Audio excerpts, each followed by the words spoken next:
بسم اللہ الرحمن الرحیم۔ روشنی لائٹ چینل کی طرف سے السلام علیکم۔ ناظرین کرام، گھر اپنے مکینوں کے حوالے سے پہچانے جاتے ہیں، اور کئی بار ایسا ہوتا ہے کہ گھر اپنے مالکان یا مکینوں کے حوالے سے بدنام یا نیک نام مشہور ہو جاتے ہیں۔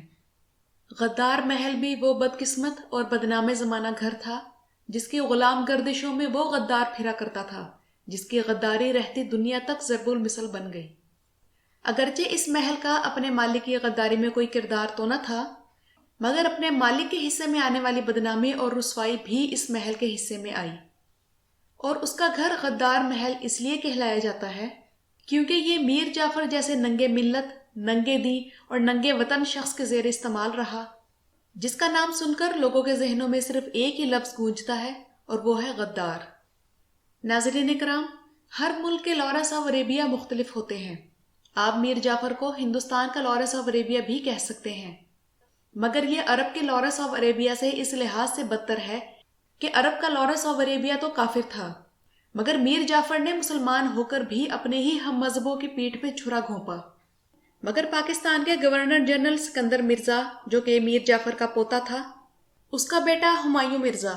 جو کہ میر جعفر کا پڑپوتا تھا جس کا نام ہمایوں مرزا تھا، اپنی کتاب فرام پلاسی ٹو پاکستان میں اپنے سگے پردادا میر جعفر کا دفاع کرتے ہوئے لکھتا ہے کہ سراج الدولہ احمق تھا اور حقیقی محب وطن میر جعفر تھا جو عوام کو جنگ اور ہلاکت سے بچانا چاہتا تھا۔ وہ لکھتا ہے کہ میر جعفر کے جس فیصلے کی وجہ سے میر جعفر کو غدار کہا جاتا ہے، وہ فیصلہ اس وقت عوام کی اکثریت کے جذبات کی ترجمانی کرتا تھا اور ان کی دلی خواہشات کی عکاسی کرتا تھا، کیونکہ عوام نواب سراج الدولہ اور ٹیپو سلطان جیسے جنگی جنونیوں کے پیچھے لگ کر اجتماعی خودکشی نہیں کرنا چاہتی تھی، اور اس دور میں انگریزوں سے جنگ سراسر خودکشی تھی۔ ناظرین کرام، آپ لوگوں نے میر جعفر کے پڑپوتے کا موقف جان لیا۔ آپ ہی عوام ہیں اور آپ ہی تاریخ مرتب کریں گے۔ آپ فیصلہ کیجئے کہ آپ کی نظر میں صحیح فیصلہ میر جعفر کا تھا یا نواب سراج الدولہ اور ٹیپو سلطان کا تھا۔ اور ناظرین کرام، اس وقت کی عوام نے بھی بالکل صحیح فیصلہ دیا کہ وہ عمارت جس میں میر جعفر رہتا تھا اسے ہی اس قدر نفرت اور حقارت کی علامت بنا دیا گیا کہ یہ بدنصیب عمارت آج بھی ویکیپیڈیا میں غدار محل یا نمک حرام ڈیوڑی کے نام سے محفوظ ہے۔ ناظرین کرام، میر جعفر کے پوتے جنرل سکندر مرزا کا یہ بیٹا جس نے کتاب پلاسی ٹو لکھی اور اپنے پردادا میر جعفر کا دفاع کیا، یہ شخص ایک عالمی مالیاتی ادارے کا ڈائریکٹر بھی رہا، جبکہ میر جعفر کا پوتا جنرل سکندر مرزا وہ پہلا آدمی تھا جو کہ پاک فوج کو سیاست میں لایا، اور اس کے نتیجے میں بالآخر دنیا کا سب سے بڑا اسلامی ملک ٹوٹ گیا۔ یعنی آپ لوگ کہہ سکتے ہیں کہ غداری ایسی بیماری ہے جو کہ نہ صرف نسل در نسل منتقل ہو سکتی ہے بلکہ یہ ایک شخص سے دوسرے شخص کو بھی لگ سکتی ہے۔ اسکرین پر جس محل کی تصاویر آپ لوگ دیکھ رہے ہیں، آج سے 300 سال پہلے نہایت خوبصورت اور شاندار محل تھا، مگر جیسے ہی اس محل کا مالک مرا، اس کے بعد کبھی کسی نے اس محل میں آباد ہونے کی کوشش تک نہ کی۔ لوگوں کو تب بھی اس محل سے نفرت تھی، اور یہ نفرت آج بھی اتنی تازہ ہے کہ 300 سال گزرنے کے باوجود بھی اس نفرت میں کمی ہی نہیں آ رہی، بلکہ وقت گزرنے کے ساتھ ساتھ جو تعلیم عام ہو رہی ہے اور لوگوں میں شعور پیدا ہو رہا ہے، تو لوگ میر جعفر اور اس عمارت سے نفرت کا اظہار پہلے سے بھی بڑھ کر کرنے لگے ہیں، اور صدیوں سے چلتی آ رہی یہ روایت آج تک قائم ہے کہ کوئی بھی جب اس محل کے پاس سے گزرتا ہے تو اس پر تھوک کر گزرتا ہے۔ نفرت میں انتہا پسندی تک چلے جانے والے لوگ اس محل کی دیواروں پہ جوتے تک مارتے ہیں۔ انسانی تاریخ میں یہ پہلی عمارت ہے جس سے اس قدر نفرت کا مظاہرہ کیا گیا۔ اس عمارت کو آپ لوگ جمرات کے مقام سے بھی ملا سکتے ہیں، جہاں لوگ نفرت میں شیطان کو کنکریاں مارتے ہیں، اور بعض اوقات نفرت کے اظہار میں اس حد تک بڑھ جاتے ہیں کہ جوتیاں تک پھینکنے لگتے ہیں۔ اور ناظرین کرام، یہ بھی ایک ریکارڈ ہے کہ کسی بھی عمارت کو اس سے پہلے اتنے نفرت انگیز نام نہیں دیے گئے جتنے اس عمارت کے حصے میں آئے۔ وہ بھارت جہاں محبت کی علامت کے طور پر تاج محل جیسی عالیشان اور شاندار عمارت موجود ہے، وہیں غدار محل اور نمک حرام ڈیوڑی جیسی یہ بدنام زمانہ عمارت بھی موجود ہے جو کہ شدید نفرت کی علامت ہے، اور اسی لیے بھارتی حکومت نے اسے سرکاری طور پر غدار محل کا نام دے رکھا ہے،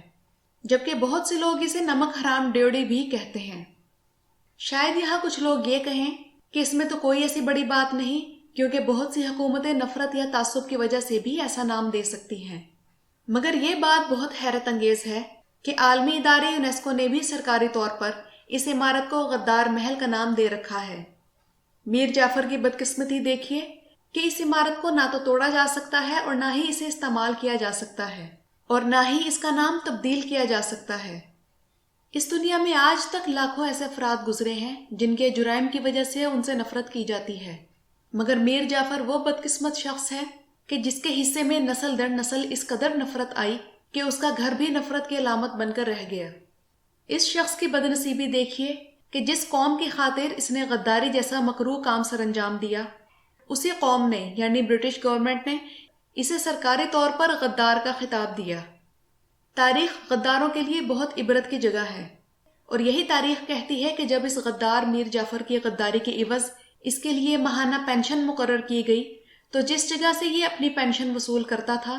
تو اس کی باری آنے پر وہاں یہ آواز لگائی جاتی تھی کہ میر جعفر غدار حاضر ہو کر اپنی پینشن وصول کر لے۔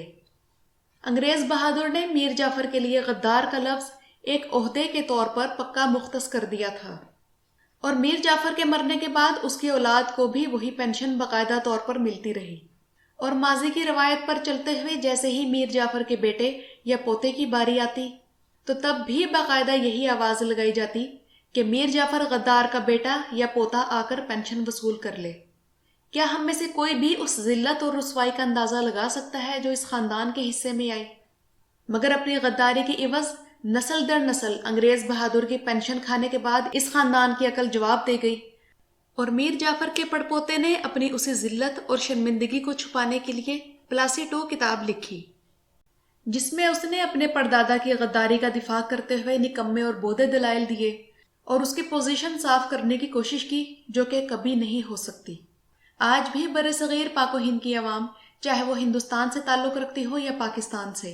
میر جعفر کو غدار ہی کہتی اور پکارتی اور مانتی ہے۔ ناظرین کرام، ٹیپو سلطان اور نواب سراج الدولہ جیسے لوگ تو صدیوں میں پیدا ہوتے ہیں،